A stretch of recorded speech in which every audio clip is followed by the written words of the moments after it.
Welcome to the show. I'm your host, Briganus Man, and I'm here with my brother. We're going to be talking about a lot of different things before we really unveil what is going to be talked about on the show. Brought a couple glasses, a couple shot glasses.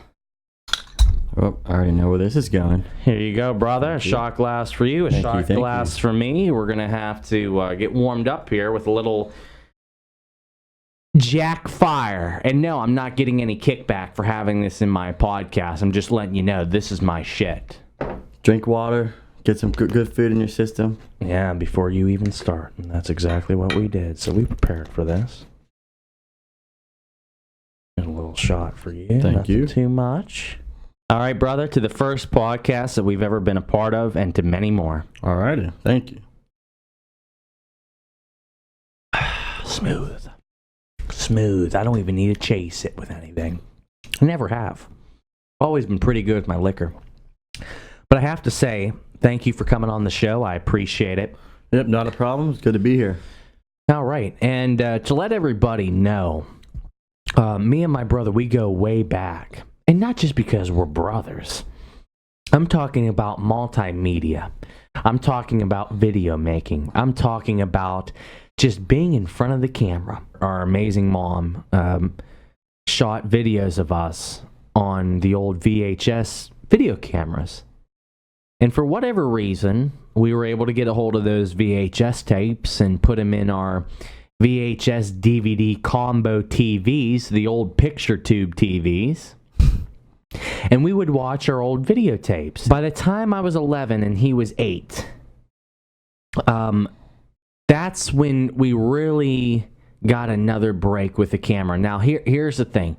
Our mom shot about several VHS tapes full of footage of us around the house, just being kids. And, just us being in the background of these videos, doing whatever we were doing. Whether it was playing with a remote-controlled Godzilla, or in your case, one of those little kid vacuums. Or even you trying to stand upon a bouncy ball, which wasn't the best idea, which you found out wasn't the best. And maybe it was a good thing that our mom said, don't stand on that. Don't stand on that. It was an amazing time.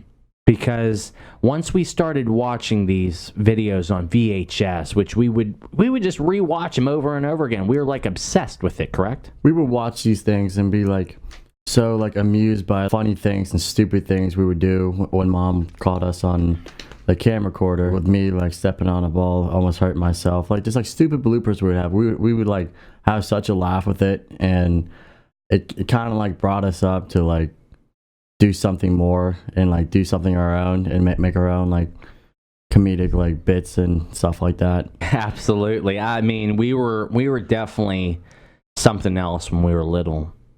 And then me, I was just very hyper energetic. I couldn't sit still. Our grandmother told our mom that I should be put on medication because I couldn't sit still. Because from her era, from her generation, kids should be seen and not heard. Well, I was both. Mm-hmm. And I have to say, looking at some of the old footage, she did have a point. But, blessed be our mother, she didn't put me on medication. I don't think that's the right way to do things. I think you got to let kids be kids, and eventually they will, end up growing up and settling down. I just was full of vigor and energy, and you were just kind of a little bit of the opposite, and you weren't as wild. I think Grandma actually wanted you to be honest, kind of be more like me, because we actually have a clip. I'm just, we're in the dining room, and I'm sitting down on my table, on my little seat, I'm being a calm little baby. I'm not acting crazy, not jumping around the seat, trying to get out or something like that, do something crazy. And then you see Anthony over here, he has a cowboy hat on, and he thought he was a real life cowboy and decided, he wants to jump around the dining room chairs and cause a ruckus, and then, he wants to, try to lean on the chairs and everything, leans forward and falls right in his face. My grandma was just looking at you What a Tasmanian fucking devil. I was absolutely a Tasmanian devil. I had too much energy. But yeah, like growing up, me and you were just a little bit different as far as energy level. I was a lot more just wild and rambunctious, and I remember I had a motor mouth just the same way as I do today. But I'm just a little bit more articulate with the way I speak now compared to what I was. I remember I said something about pass the tartar sauce. I think anything pops in Anthony's head, he will say it. And I guess he was thinking about his lunch at school.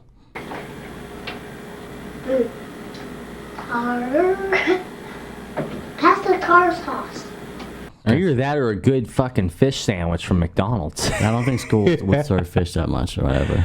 No, we didn't have any fish fry or nothing like that. I don't think schools are that special to do that.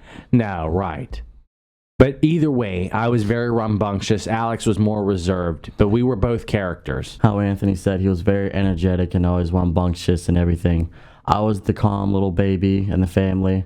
But I think when you guys see later in the video what we're talking about with us and being in the camera, and we've been in cameras for many years when we were kids making all these videos, he kind of like rubbed that off of me, getting more crazier and crazier, trying to be more into the shot and doing crazy stuff and just being how you were. Whenever we first start, let's get back to what we were talking about here. The VHS tapes that we were so obsessively watching.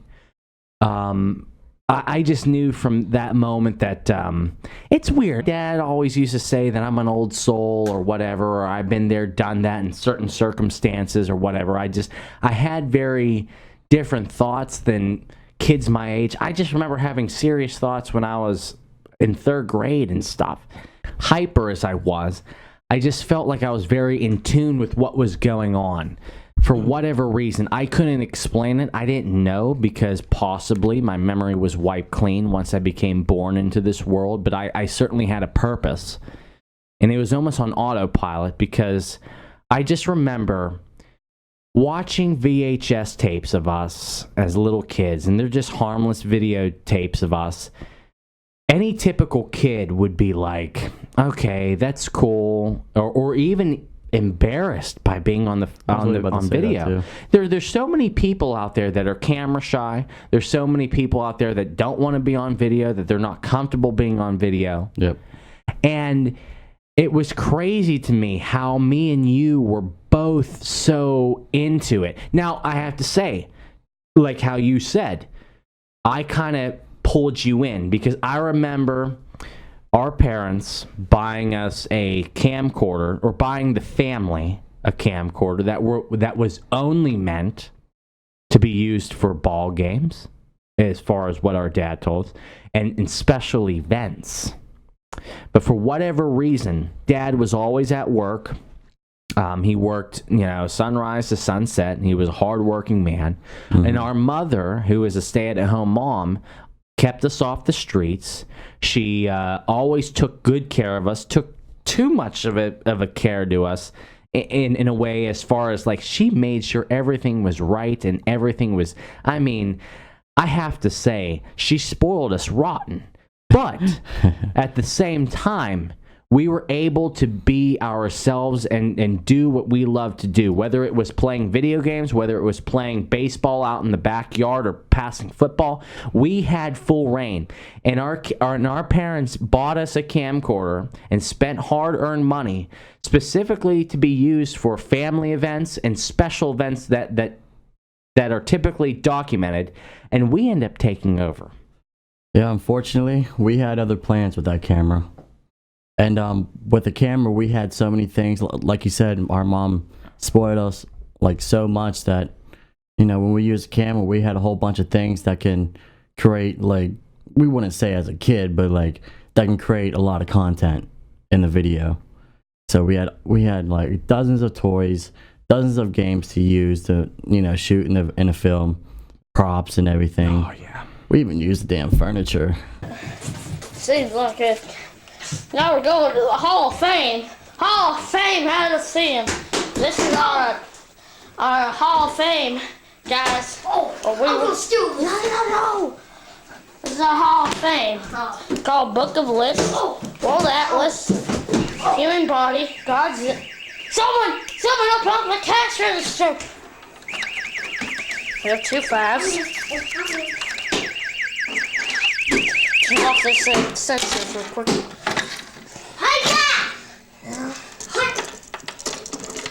Hey, don't turn it off! Oh, turn it off!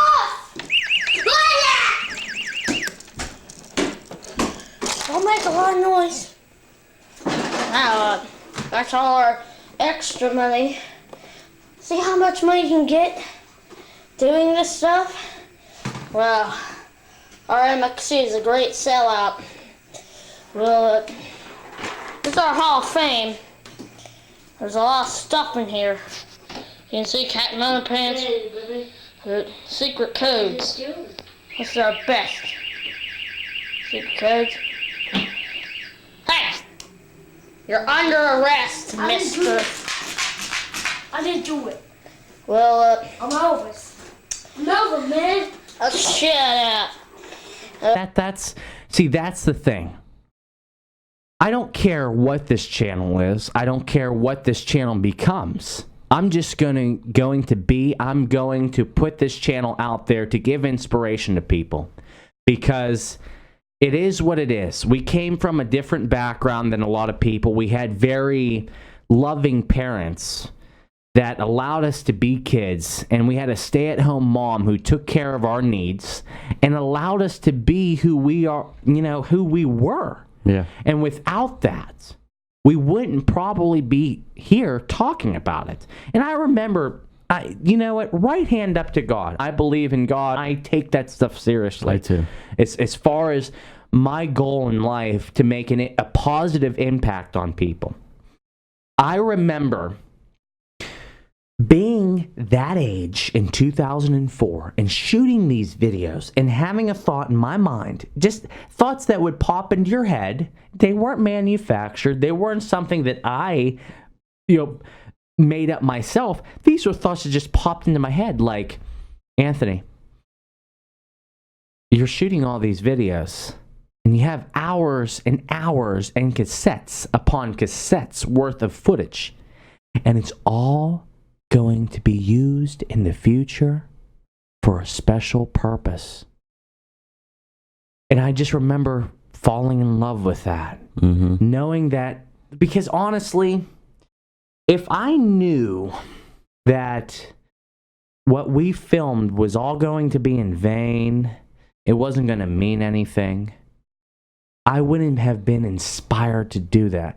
It was something in my heart that told me, just do it, just be. This is something that you like, Anthony, or you like, Alex, just do it. Go in front of the camera. And when our parents bought us that camcorder, I remember you were very shy at first. So many clips where Anthony has to pull me in the camera, and I'd be like coming in all smiling and nervously, and Anthony brought me on the shell and got me well into the camera and be able to be myself into a camera instead of being like a shy guy. The very first video that we shot was at the Christian school that we went to, and the Hot Shot Shootout competition. Basically, Anthony was going to think he was going to make a highlight reel on the camera. There was a bunch of X's on the court, and Anthony thought he was going to make a great highlight trying to make all these hoops. Well, it was a little different there, bud.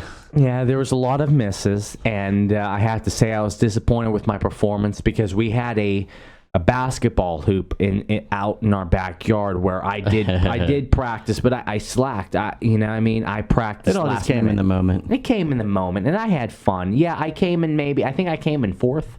I came like one place away from getting in the top 3. I wanted to get a trophy. I wanted to get something where it's like, okay, I placed in the top 3. I didn't get that. I thought I was going to be able to, because we had access to a basketball hoop in the backyard, but I didn't use it properly.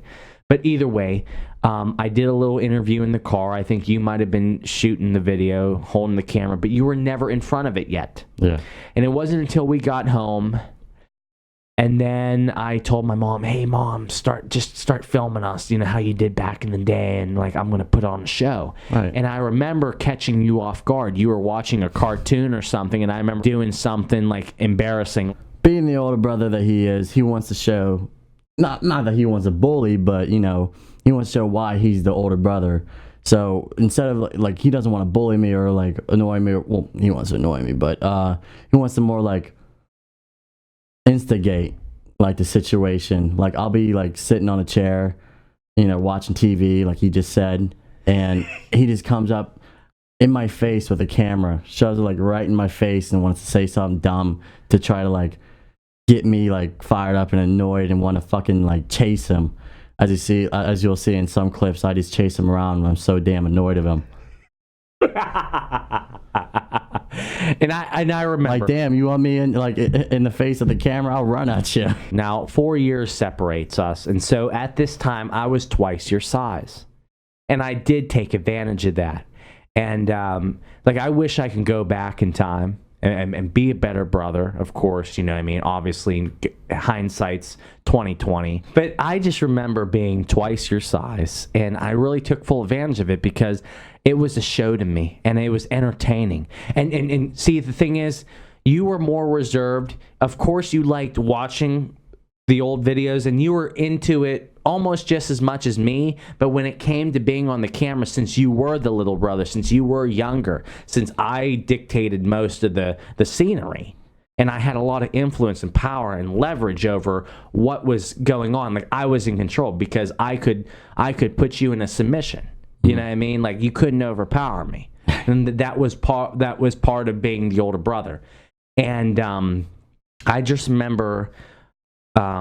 After we got a hold of that camera, I remember our dad coming in after work and seeing that we were messing with that camera, and we weren't at a ballpark, we weren't at a concert or an event, and he was very upset. What are you doing with that camera? Why are you messing with that? You know, you're hearing the clip. He says, you know, we're doing a little bit and everything, and all of a sudden we hear I don't think we heard the door open. Oh, our dad would come home at, you know, I mean, he would come home around the same time, but you never knew what minute. There was always times where he would come in like around like 11:30 sometimes, and then there'll be some days out of nowhere he'll come in around like 8, like 7 or 8. Yeah, 8. You're right. So 8. we were making a bit, and we're just goofing off as usual, you know, trying to toy around and just be us on the camera. We did not hear the door open, and then all of a sudden, like, we see this man by like our room,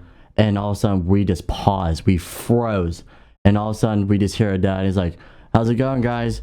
And he looks at the camera and he goes, "Why are you playing with the camera?" I had the camera in my hand, and I was just like, we're just testing out the settings, you know. And then he said, "That's for ballpark." Goldberg won the Royal Rumble. Just joking. Alright. What is your feelings? Good? On, Guys, ready to eat? yeah. Why are you playing with that? No. Mom says we're testing it. We're testing for the volume. Okay, I'm just testing so you're it. adjusting it. I don't want you to play it continuously. No, I'm It's testing only for... when we go to ballpark. You can take it down, Anthony. You can, if Anthony teaches you properly, you can take some pictures of ball players hitting a ball. I don't know how much they paid, and now being a hardworking man that I am, when working at a blue-collar You job, kind of understand. working a rotating shift 24-hour production type of job, Right. I understand the value of $1, and I've worked my way up from retail to where I'm at now, and then I still have goals and dreams to achieve in the future. And whatever I get out of this whole process, I just want to give back to the community. I want to give quality content, and this is our story. Right. And so I don't know how much they spent. I'm going to have him on the show, and we can reminisce. But I understand now. But at the time, I was just like, we're just messing with the settings, blah, blah, blah. But see, the thing is, though, our dad was never really home until late at night, so we could time when we're going to stop recording. So we would get home, let's say around 3 o'clock, and we would watch like things like Nickelodeon, Nicktoons, Dragon Ball Z, and stuff like that. And then we would film after we kind of settled down, relax and stuff like that. We would film. We would take that camcorder because our mom was so loving and she let us do what we wanted to do as long as we weren't hurting ourselves or hurting other people or on the streets. Right. She always kept an eye on us. And it actually got to the point where she would actually freak out because we are doing so much around the house.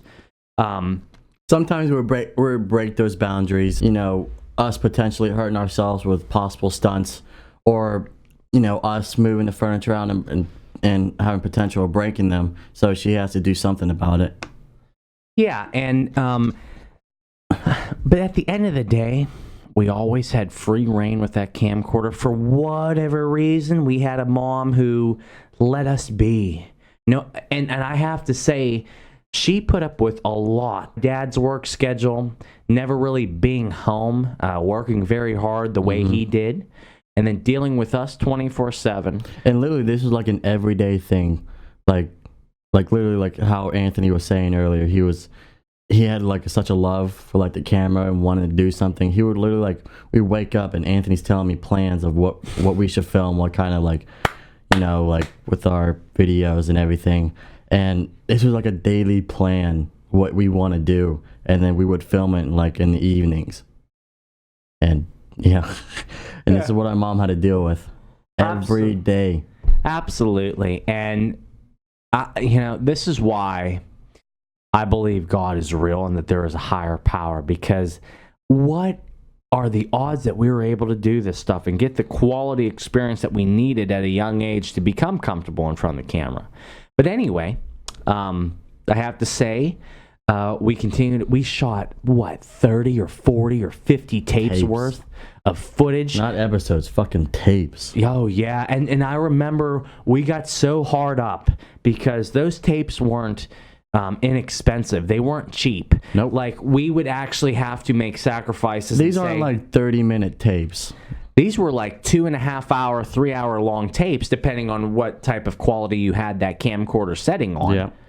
But so just factor in, let's say 2.5 hours is being like, on average, okay? 2.5 hours times like 50 tapes worth.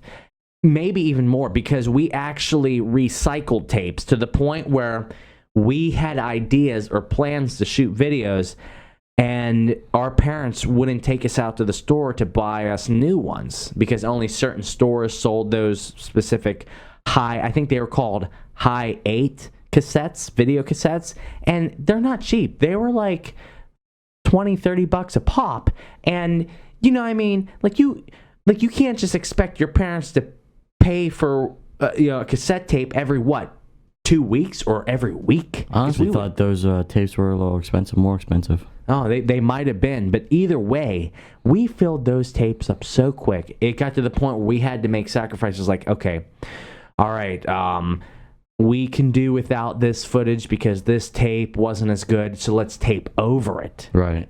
And it bums me out that we did that. Why? Because when I tried to upload the videos from the old cassettes to let's say the computer through a capturing device, the quality of the playback suffers, you know what I mean? And then we would actually get glitches in the video where it actually shows the old footage that we taped over. So we can't show or anything. Yeah, so there was, we're going to be uploading a documentary in the near future. We're going to be working on it. We're going to really methodically lay it out because it's so much to discuss. It's so much to cover. It's unbelievable. And it doesn't stop there, folks. We continued into middle school and high school, and we just kept progressing.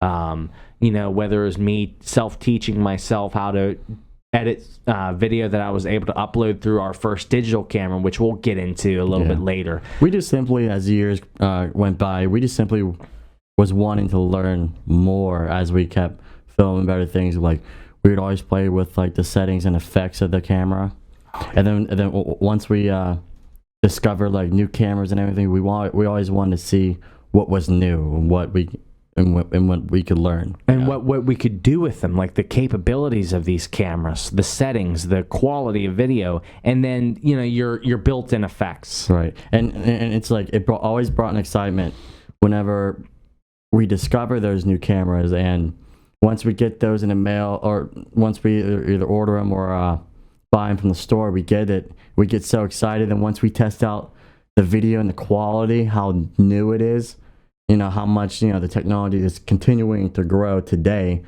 Back then, compared to today's world, today's cameras, it's nowhere near as good. But as it's progressing to where it is now, every camera that came out, we got so excited and got more fired up to like make more. I remember shooting so many videos with that camcorder that we got from our parents, and I remember reaching 8th grade. It was around 2006, 2007. It was my 8th grade year, so it was split up between 06 and 07, okay? I'll have to say first, though, 2008 was definitely a big year for you, because like it wasn't really about us. You kind of like was able to like switch from being with like your brother and spreading it from your brother to also your friends. So it was kind of like a uprising. Yeah, absolutely. But I have to say 06 to 07, that year, was very important to me. It was the last year I spent in the school that we were going to. And it was a private school. I learned a lot of morals and values. I was around good quality people. And I'm not talking crap about a public school. But like it was a very unique experience. I was able to be founded on good, solid principles. And I really did enjoy my time there.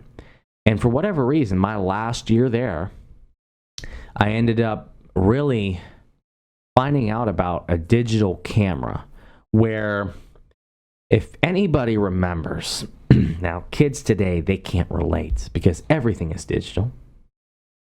But back in 06, 07, that's when I finally got my first digital. Well, that's when we finally first got our digital camera. We were able to convince our mom and dad to buy us a digital camera. I think it was about $120. It was 5 megapixels. 5.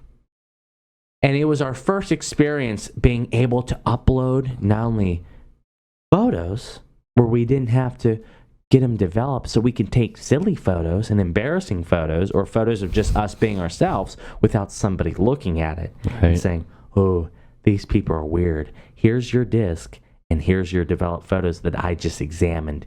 You guys are weird. There was a bunch of dysfunctional photos that we took. Yeah, absolutely. So that was a great year. And then I was surrounded by a key group of friends that I really hope that I am able to have on the show at some point to discuss that certain era, that time period for me. That would be a great podcast, honestly. It would be great. A lot to discuss, too. Just because in that year, you did a little filming, but like the year before, but 2008 was like the big year with you guys filming. Right, and we'll get to that. 06, 07, I was in 8th grade. We really started to shoot video and be able to edit it because we had Windows Movie Maker. Remember, we shot the Medal of Honor movies around the house and stuff like that. And folks, we had to work from the ground up.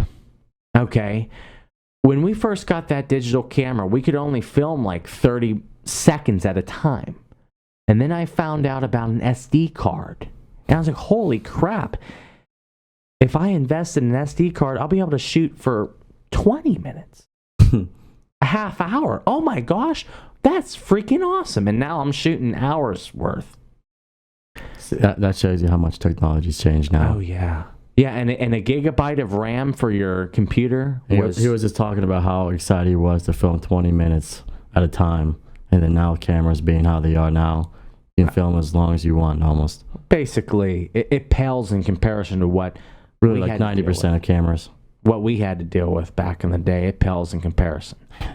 So we went through that period. And then in 2007, 2008, that was a good period because we had both just started our new school. and we met a different cast of characters, a different cast of friends who not only they like shooting videos, because you shot videos too with some of your friends, but mostly me, because that was my thing. That's what I pushed. I knew how to edit video. I self-taught myself everything I needed to know at that point. And it was enough to allow me to upgrade. Our parents bought us our first digital camcorder. It wasn't a digital camera. It was a digital camcorder, which was meant to shoot video, and it was a Canon, and it was great quality for the time. And in doing so, I was able to, through various reasons, I was able to get good editing software and start really expanding my horizons. And I just remember making a website, due to the fact that I was pushed in a way to compete with somebody who had the same type of dreams and goals with multimedia as I did back in 8th grade, who, we had some ups and downs together, and we had healthy competition. So I was able to be pushed to, learn how to make a website. And this was before it was drag and drop. It was HTML, when you had to go to the bookstore and buy the book, Building Websites for Dummies. What HTML and XTML is, Flash, and all these different codes. You had to memorize a certain code and manipulate a certain part of that code in order to change your text from just regular text to a link. And then the link had a certain code. And then if you wanted to change the font, or if you wanted to change the color of the word, oh my gosh, there was a code for that. I'm like, give me a break. You had to be a webmaster. Now everything's drag and drop. Now there's something called Snapchat, Instagram, Facebook. Social media. It's the age of information. Everything's digitized. Nowadays, you can just change the font, the color, and everything, like you just mentioned, through a tap of a screen. Tap of the screen. And it's so easy to had to do it the hard way, folks. It's so easy to make a website nowadays. People just they will never be able to relate unless they went through that experience themselves. And I'm very blessed and honored to have gone through that. I'm very happy I went through that. I'm very happy that I worked my way up, and we worked our way up from the ground, and now we here. Right? So we moved on from that. I ended up making a filming company during this time, actually, with the digital camcorder and stuff, and I had a lot of my new friends at the new school into it. And for whatever reason, God allowed the right people to come into my life and to be a part of my friend group, to fuel my passion, to be able to meet up with me on the weekends just to shoot random videos. It was a continuous blessing.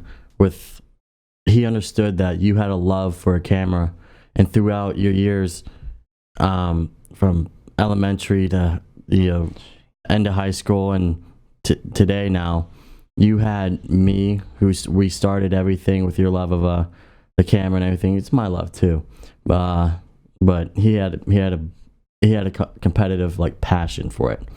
But it started with me and you, and then it moved on to your friends from your old school to your new school, and it still continues today. Glory be to God.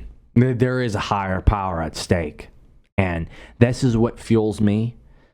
I am where I am today because of it, and everything's come together at this time for me to finally emerge, because I see so many people out there who are YouTubers that have millions of views and who are making a lot of money, or have changed their lives, or had an impact on other people's lives.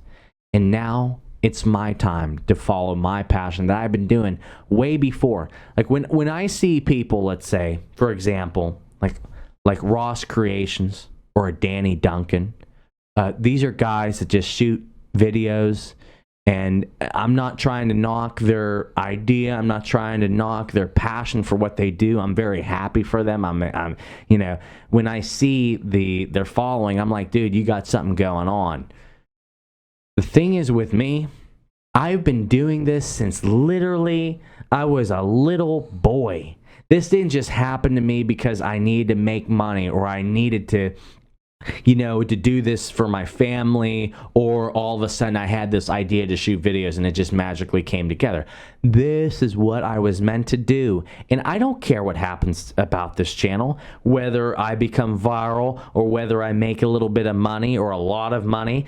The fact of the matter is, I'm in this for the right purpose. I want to be able to relate to people. I want to tell people, pursue your dream and your passion. Yeah. Just because your dream and passion isn't making videos and multimedia doesn't mean that you're doing something wrong. Do what you have in your heart. And also with, you know, social media wasn't the most popular thing that people use back when we first started, you know. We had dial-up internet. And so when we made these videos, you know, obviously what Anthony said, he doesn't care about, you know, getting all these like attention and everything.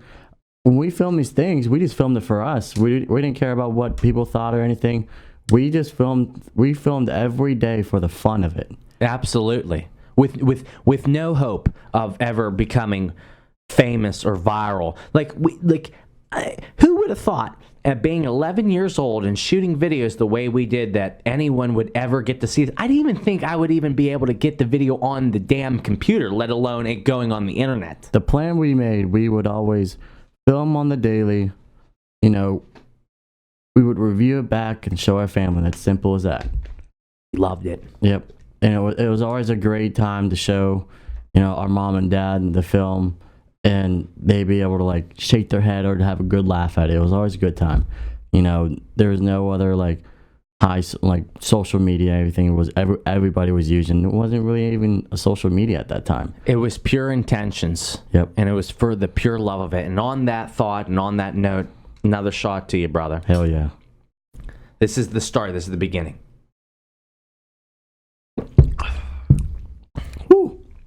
Ooh, that was a good one.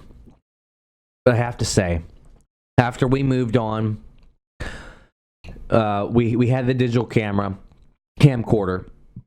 Then we moved on even to the next step. We finally broke into the world of HD. And this was 2009, 2010, that we finally got an HD camcorder. And I have to say, that camcorder was expensive. Right. And for kids like us, you know, to be able to get a camera like that was such a blessing, honestly. It was. Because we didn't have a job or nothing. It was all gifted and blessed by our parents and God. Absolutely. And the camcorder, I'm just going to tell you straight up that we used was called the Canon HV30. It was an award-winning camera. The model that came out prior to the HV30 was the HV20. I remember doing a lot of research. And I really was compelled to that camera, or that camcorder, specifically because it was a Canon camcorder. I've always been a fan of Canon.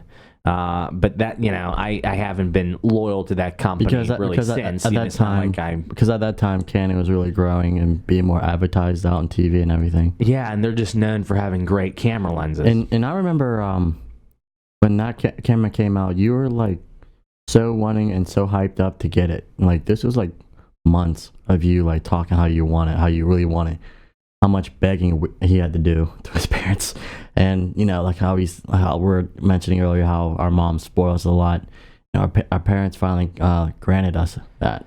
I don't know how they did it. I think it was through a lot of saving up. I think the whole time I was lobbying for it, they knew they were going to give it to me. But it had to take time because that camcorder was $1,000, folks. It wasn't cheap. And I was, 16?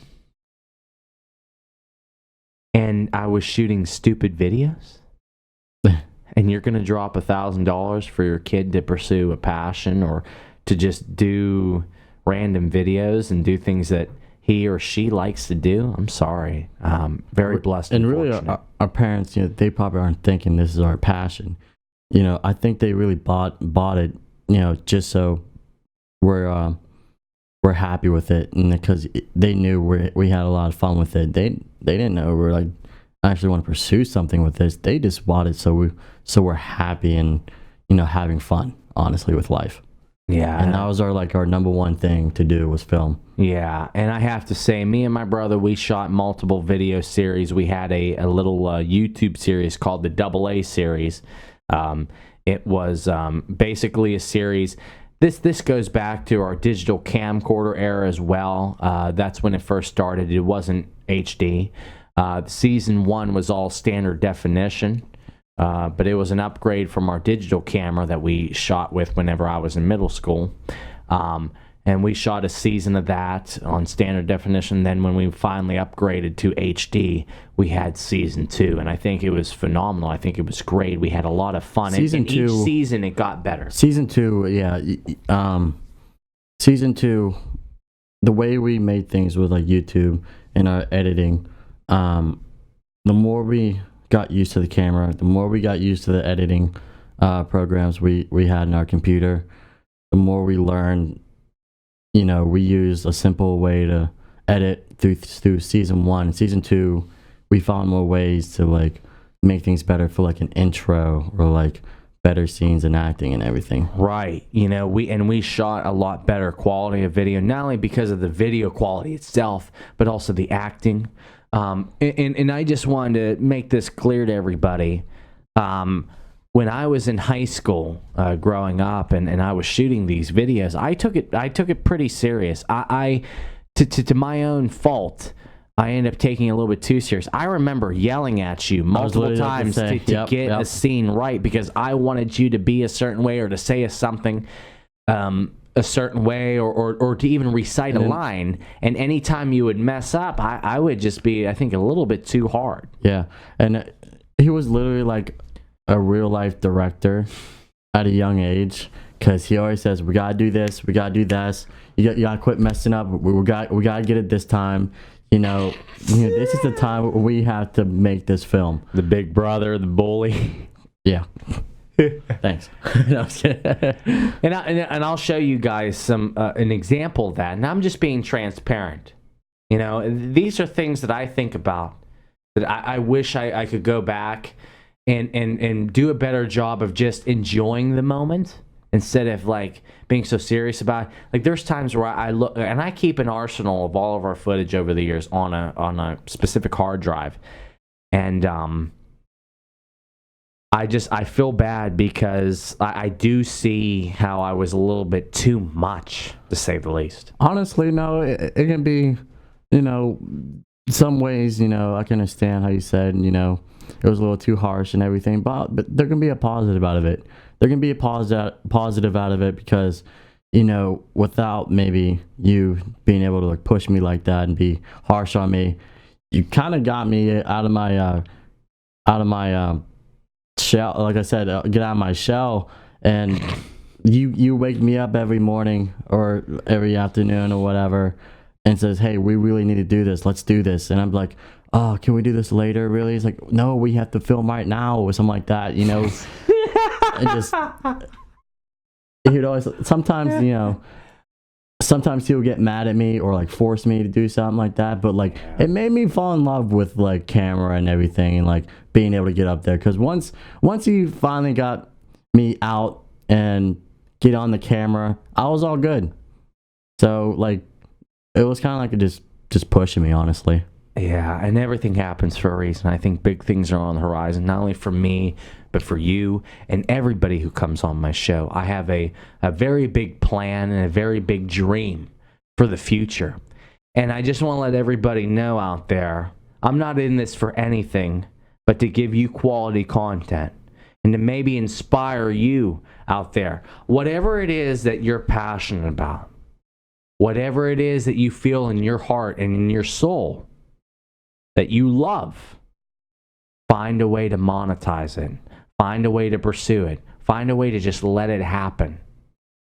And, it's just, to me, I remember growing up and messing with these camcorders and messing with these websites and YouTube back in 2006 when you couldn't upload a video for longer than 10 minutes. And each video had to be less than 100 megabytes. Less than 100. That was the limit. 100 megabytes. People can't relate to that. They probably don't even know what I'm talking about. 100 megabytes, MB. Not GB, MB.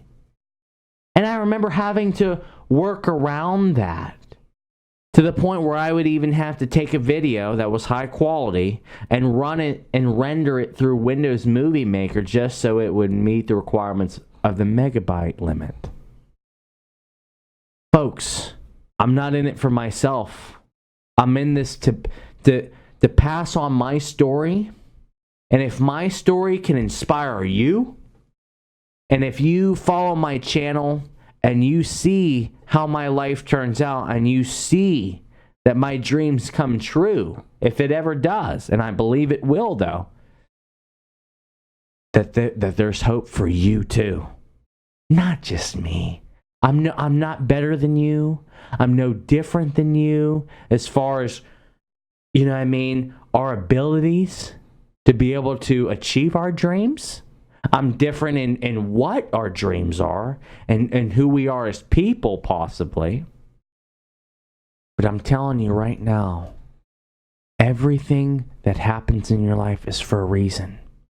And the more that you become aware, the more that you have confidence in yourself, and you commit yourself to the goals and dreams that you have in your heart, and you step out of your shell, and you have faith in the higher power to get you to where you need to be in order to serve people, not only serve people, but live the life that you want to live. As long as you're giving back, as long as you're pursuing the dreams in your heart that contribute to society. Like basically, my dream is to make videos and to do multimedia and to do blogs, to do things as far as social media is concerned, and to bring content to people.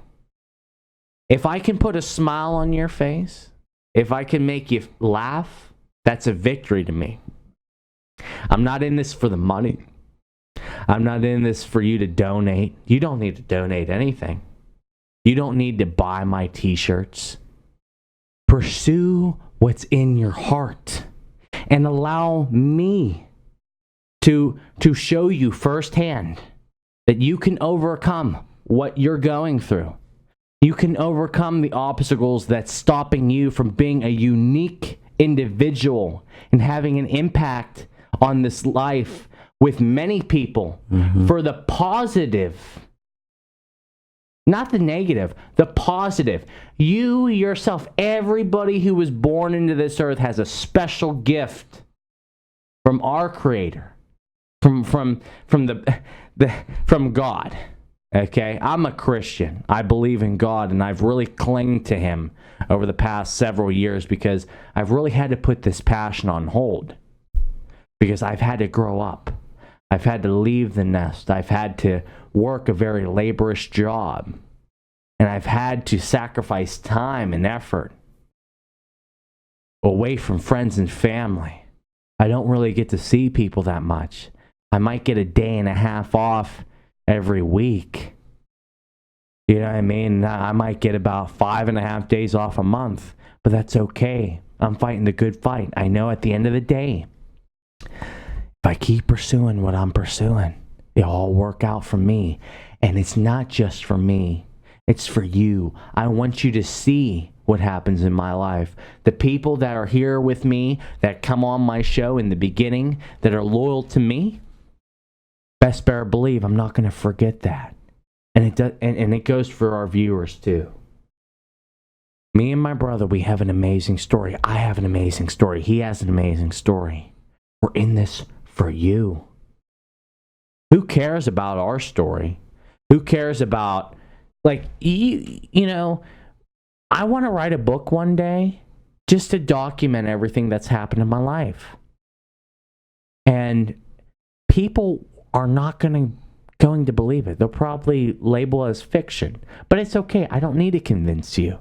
It's coming from the heart, and I'm looking you dead in the eye. Go for what you love to do, not what you were told to do, not what this world tells you to do. Just because the world tells you to get a 9-to-5 office job doesn't mean that's for you. That doesn't mean you were born into this world to do that. You're built for change. You're built for constant improvement. I love, over the past few years, I've always loved playing video games. Don't get me wrong, and I still do. But I don't really have a lot of time anymore to play video games. And I've really put that on the side. And I'm not talking crap on the people that play video games for a living or play video games because they're passionate about it. If that's what you're go for it. But I've really fallen in love with knowledge and learning and getting better. Not only as a person, but as a worker, as an entrepreneur. The way you think, your mind is very powerful. And we're just sharing our story. And I thank you for coming on the show. Mm-hmm. This has been a very amazing segment and very amazing piece. And we're going to continue in the future, maybe even later tonight. I just want to say before we go, how you're saying everyone has their ups and downs, negatives and positive things going on in their life. To anyone out there that's going out and going through some hard times or good times, be blessed for what you have. Doesn't matter the situation.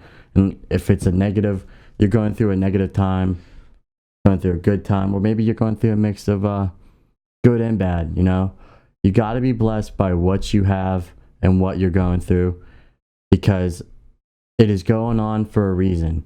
And every time I talk to myself and talk to God about everything that's going on in my life, I basically, give me these 3 words every time I give and pray, and it basically know what he's trying to tell me. It's basically just everything that goes on in my life. It's either to put you in your place, teach you something, face the reality, and learn from it. And what you go through, you learn from it. And whatever you're doing, whether it's good or bad, is being put in your place where you need to be. And then whatever goes on, you learn from it. Simple as that. There was a great quote that I seen. You have one person who's trying to give advice. You win some, you lose some. And there's a flip side to that. Either that, or you win some and you learn some. Just because you lose doesn't mean you're not going to get anything out of it. And trust process. There will be an upside to it. So I'm going to give you the camera. My camera just went out. It ran out of battery. Here. Oh yeah, we can look right there. Thank you for being aware. I just want to say thank you all for tuning into this podcast. We're going to be doing a lot more. We're going to continue our story. There's just too much to talk about, because literally the camera that was on me just ran out of battery. And I'm not afraid to say that. I'm in humble beginnings right now. Look at this studio. This ain't expensive. Now, sure, I had to save up some money and make some sacrifice financially to have what I have. Absolutely. And I had to put a lot of man hours in. Sure. But that's how bad I want it. That's how bad I want to show you guys. Just because I don't have a fancy studio, this is all Walmart furniture. Look at this chair. This is a plastic chair that I got at Walmart for $10. And even I think that it's not worth the $10. This should be $5, because this is probably like a $2 raw material worth of a chair. Dollar Tree furniture. I mean, this ain't. Believe me, I'm starting from the ground up, and I'm not afraid to say it. I'm not afraid to show it, because I'm here to show you what dreams are made of. And let's fast forward 5 years from now and see if my set becomes a little bit better. Look around the setting. There's a white screen right here, a green screen right here. Nothing really, sorry about that. There's nothing really, Fancy? great to see, because it's not a great setup. It's kind of a poor setup, but it's what we have and what we can do with it. But we're gonna make do with what we got. and because if we fighters. We can fight the good fight. and if we can continue to do these type of podcasts, or maybe if we have later down the road want to do other ideas and continue to get your attention and catch up with us in our life, things will change if we believe in it, and if you believe in it. Absolutely. And we will be the example. If my videos, if you see me through time, because I have a plan in place, and I've been studying this stuff, and also I've been humbled very, very much in the last few years. Like, I've been on my knees crying and begging for mercy because I know my own flaws. I've understood what I should have done better, and I have been haunted by my past in a way. Nothing too dramatic, but geez Louise, I pick myself apart like you wouldn't believe. I'm my own worst critic, and I know there's people out there that they are their own worst critic. Like, you don't need somebody at your job to yell at you and scream at you and make you feel like an asshole for you to feel like an asshole. Or if you mistreat somebody, you're very self-conscious. I know there's people out there, and I'm talking to you. Go for it. Go for it and trust the Lord above, and you'll see in due time what he will do for his people and do for people that are here to serve one another. I'm serving you by telling you that there's hope. Get it done. Until next time, I'm Perganis Man, your host, and this is my brother. We will see you all again very soon. Thank you very much for watching.